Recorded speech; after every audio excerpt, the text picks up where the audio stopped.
Kuya, flat yung bike mo? Flat?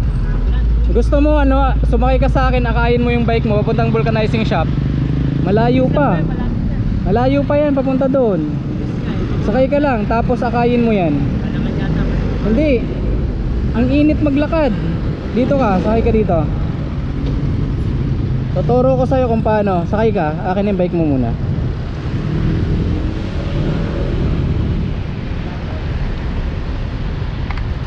Suot mo to kuya. Tapos hawakan mo yung bike mo dito. Dito sa manibela mismo kuya.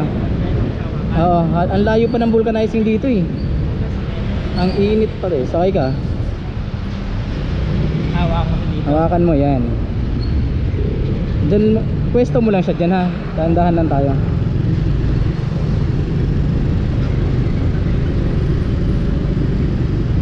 Basta i-control mo lang yung manibela mo para di tayo ano. Magaan lang naman yung bike mo eh.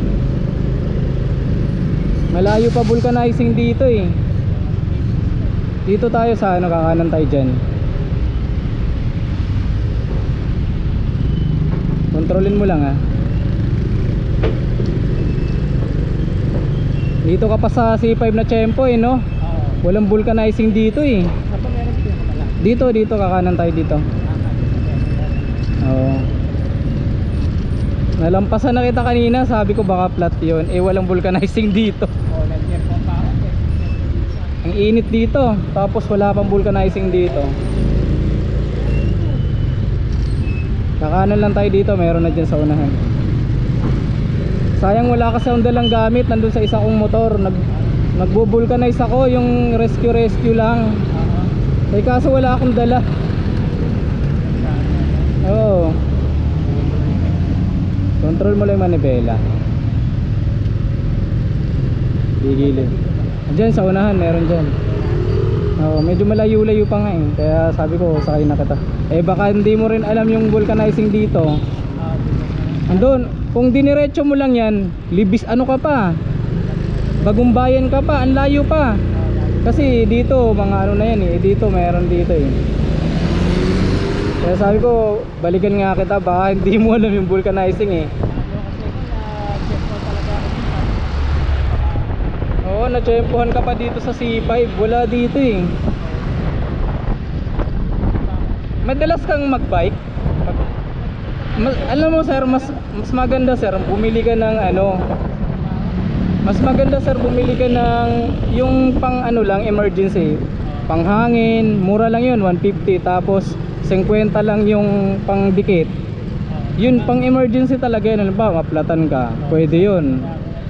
Bumili ka ng ganun sir kung araw-araw ka nagbabike. Kasi hindi maiwasan yan eh. Katulad niyan, nasa C5 ka pa naman. Pag sa C5 ka, wala kang mapaanuhan dyan. Ito, meron na dito. Ito.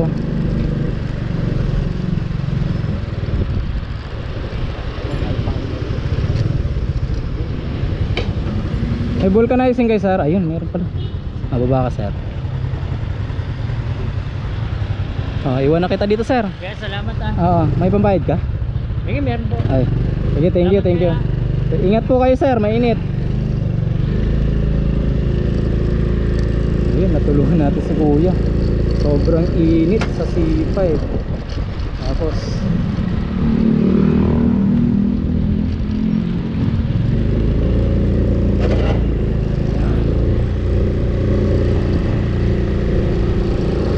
sa maliit na para nakakatulong tayo sa kapwa na